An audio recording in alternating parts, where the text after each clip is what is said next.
Good morning to you. One of the teachings of unity is what we call the 12 powers. These 12 powers were identified by one of the co-founders of the unity movement, Charles Fillmore. And he looked at them as 12 attributes or 12 expressions of the divine. And in his development and teaching of these 12 powers, he identified or associated with each power a disciple, one of the 12 disciples, a color, a part of the body. And I believe it was later we kind of assigned a power to a month of the year. Well, there was a time that these associations were sacred. Studying to become a licensed unity teacher before I began my path to ministry, I had to memorize and be tested on the powers and the disciples and the colors and the parts of the body. Power of understanding, which is what we're looking at today, is the disciple Thomas. The color gold is the front of the brain, and we usually celebrate it in the month of July. I have come to learn and to share that none of that is the essence of the power of understanding. Those references may help memorize the powers. The part of the body might help us focus. And these could be powerful tools if we use them when meditating, to envision the color, to envision focusing on the part of the body, breathing into that space, seeing the color gold glowing and vibrating, and the energy of understanding.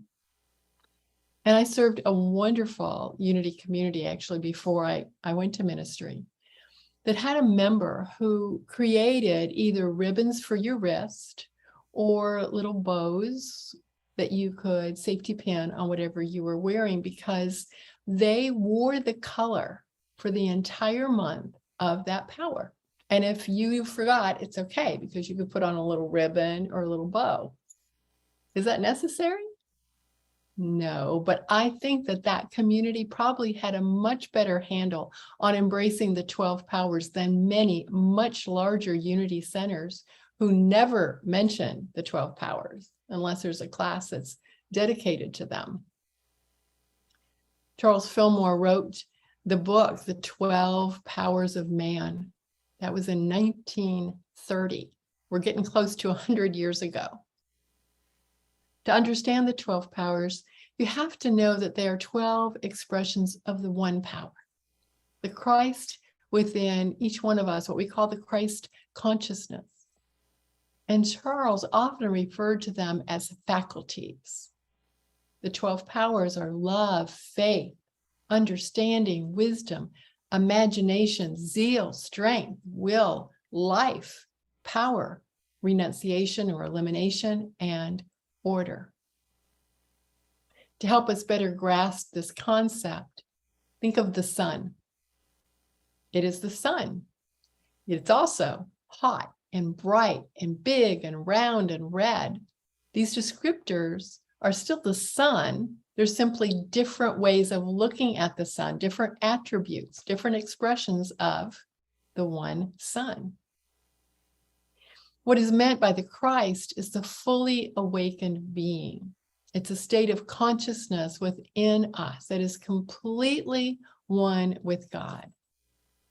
Jesus, the man from Galilee, realized his true spiritual nature and became the Christ. That wasn't his last name. He became the Christ, showing us the way for each of us to know our Christ nature and to fully realize it and to ultimately express it in all its fullness.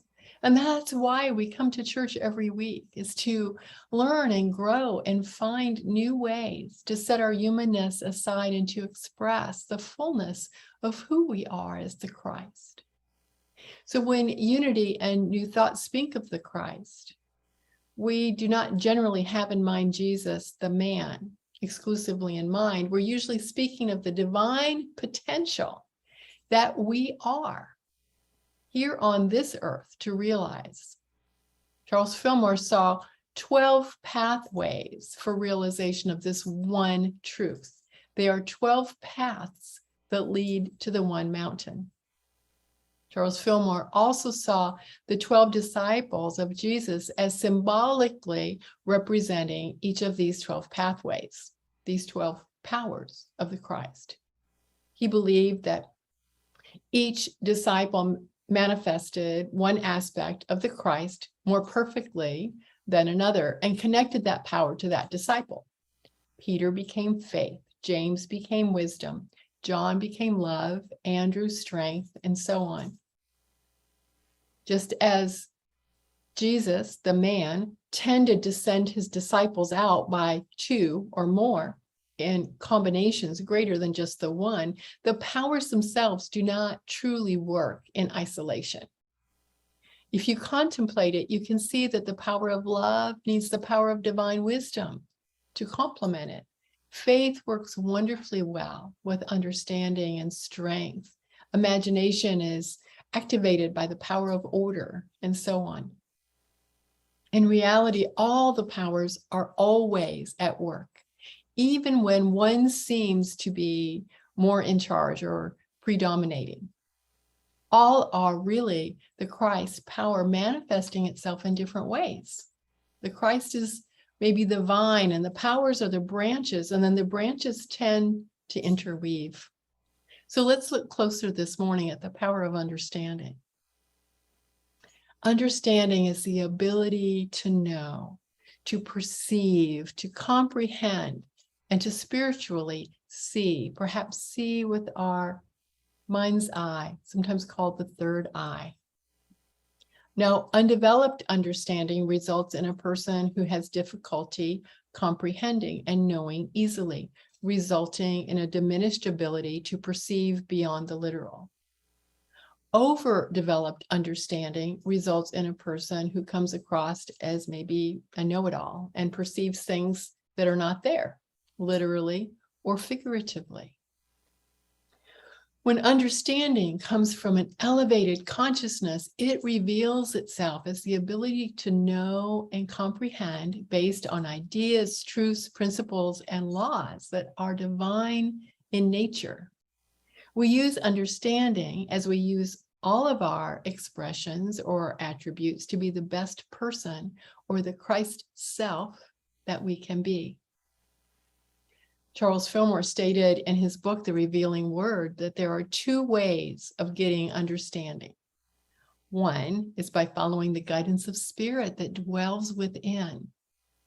And the other is to go blindly ahead and learn by experience, usually by bumping our head against the wall. Spiritual understanding is the ability of the mind to apprehend and realize the laws of thought and the relation of ideas to one another. Paul Hasselbeck is another one of our Unity authors, and he has spoken at Unity of the Keys. He's a wonderful teacher and professor of metaphysics, and he describes the two types of understanding. There's the intellectual understanding, which is based on the relative realm, and spiritual understanding, which is based on oneness, accepting our oneness with the divine and one another, or the absolute realm. Spiritual understanding is gained by investing time in the silence. I know what you're thinking. Here she goes again. Yes, I am, and I will.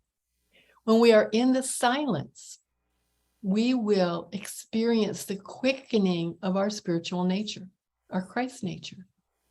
When we turn within to that still small voice, our inner room, whatever we call that, we turn within.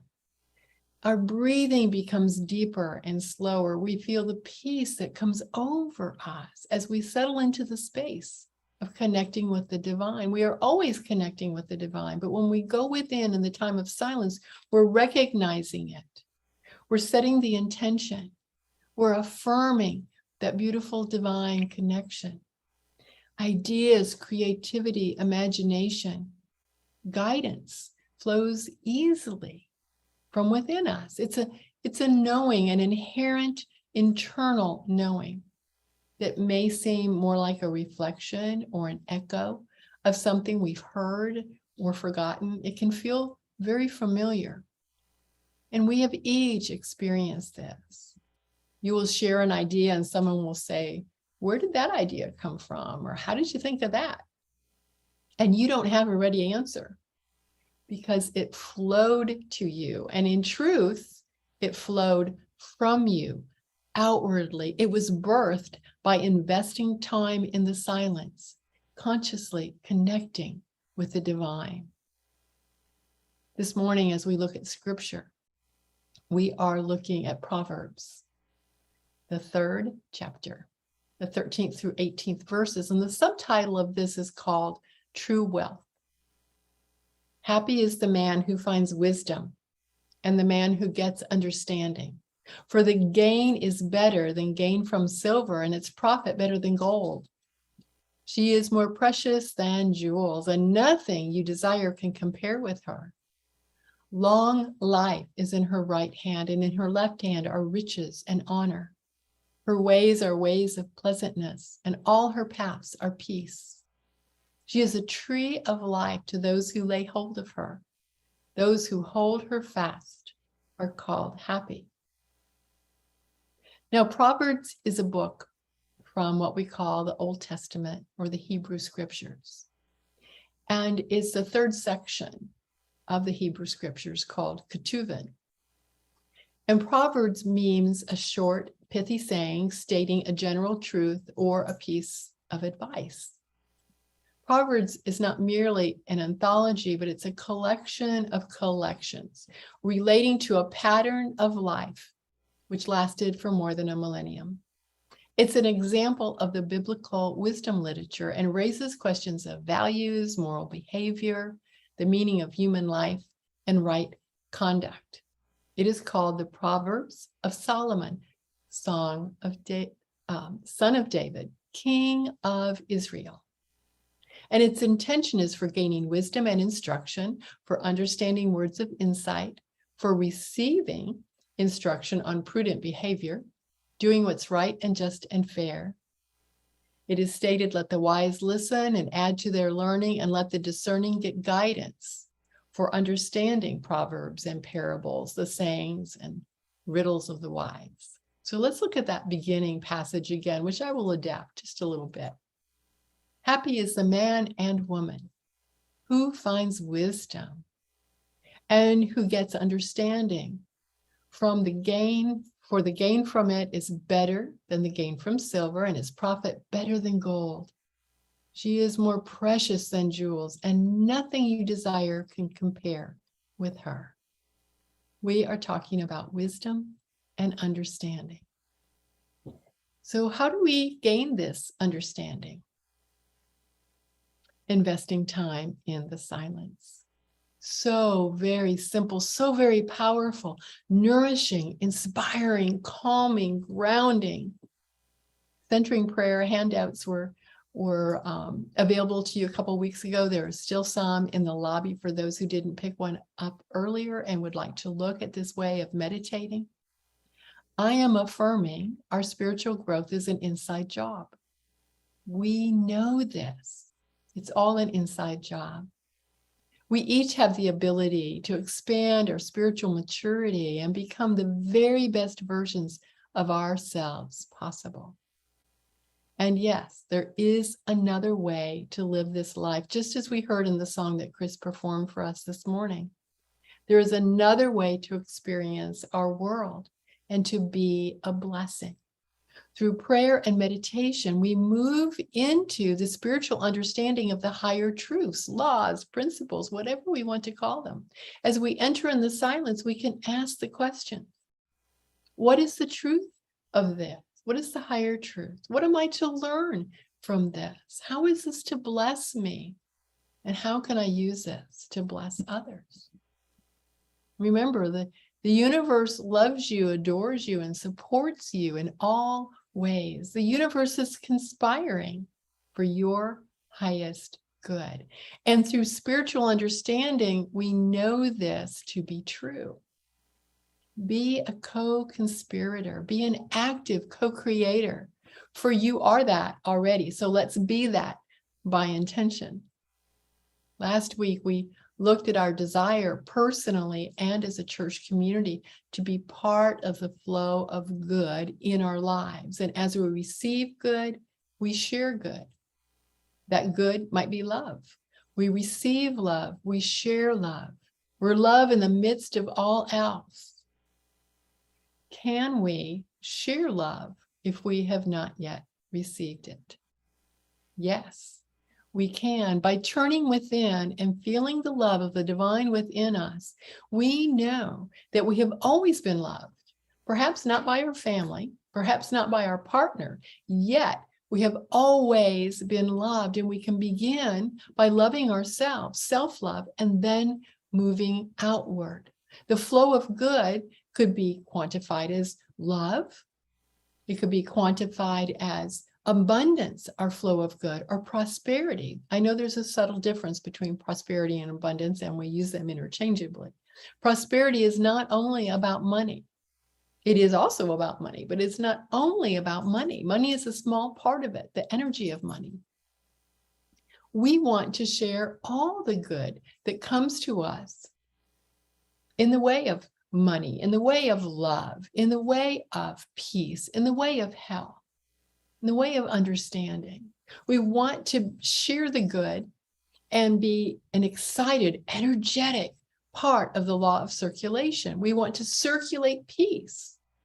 Can we be peace and share peace when we see our world as missing the element of peace? Yes, because it comes from within you, the peace and the calm of connecting with spirit. And we find that when we turn to the silence. We remind ourselves each week that we are one with the one spirit, one with one another. The energy that I am experiencing, that I am being, affects the energy you are experiencing, and vice versa. I want to enhance that energy, not move it to a dark place, which is so easy to do with rumoring and gossiping and looking at the negative and repeating what we see in the news. We want to be that positive energy. We want to be mindful of our energy, knowing everything is vibration, understanding from an elevated consciousness, a spiritual truth, spiritual laws. When we do that, we feel the total freedom to be that which is needed in our world. To be that, to share our love, our finances, our peace, our joy. We share because we want that flow of good to lift others. We want that flow of the divine to uplift our wings, not cripple our beingness because of our own grasping for our good. We need not be afraid. There isn't enough of it, whatever it is. We need not be afraid of that. God is the source of all good. Allow that awareness, that spiritual understanding to lift your wings and set you free. Spiritual understanding combined with divine wisdom unleashes our attachments and offers us the invitation to express the essence of God, our Christ consciousness, everywhere, every day, growing and flowing, giving freely of whatever good comes to us, and knowing God as the source of all good. I have been enjoying my time of setting the intention each day with the message from the universe that we received last week. And if we have folks that were not here last week, I know there's still some index cards in the back for you. The index cards say, I love you, I adore you, I support you. And it's signed by the universe. And we set the intention that for the next 30 days, we were going to keep that upmost in our mind every single day. Try this experiment. See how it might impact our lives. You are, each of you, tremendously loved, absolutely adored, and supported in every way, always. And we let it be. And together we say, and so it is. And so it is, my friends. God bless you.